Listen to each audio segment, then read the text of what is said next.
Karim Mustafa Benzema, dilahirkan pada 19 Disember 1987 di Lyon, Perancis. Ialah seorang pemain bola sepak profesional Perancis yang legenda.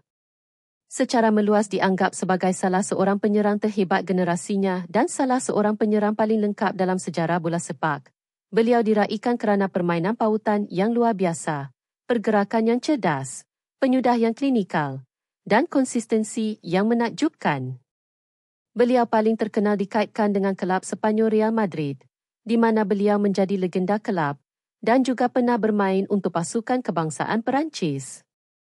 Benzema memulakan kejayaan profesionalnya dengan Olympique Lyonnais pada tahun 2005, di mana beliau dengan cepat menjadi terkenal, memenangi 4 gelaran Liga 1 berturut-turut. Pada tahun 2009, beliau membuat perpindahan berprofil tinggi ke Real Madrid, di mana beliau menghabiskan 14 musim yang sangat berjaya, berkembang daripada penyerang sokongan kepada penjaring gol utama dan kapten pasukan. Tempohnya di Real Madrid mengukuhkan statusnya sebagai ikon bola sepak.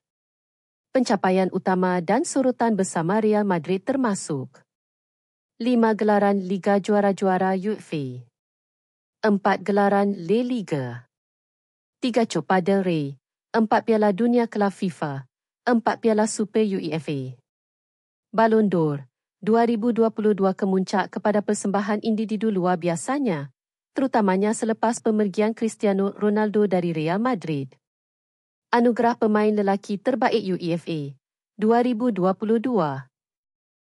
Beliau menjadi penjaring gol kedua tertinggi sepanjang zaman Real Madrid. Di peringkat antarabangsa, Benzema mewakili pasukan kebangsaan Perancis, walaupun kejayaan antarabangsanya mempunyai tempoh rehat yang signifikan. Beliau terkenal memenangi Liga Negara-Negara UEFA pada tahun 2021 bersama Perancis.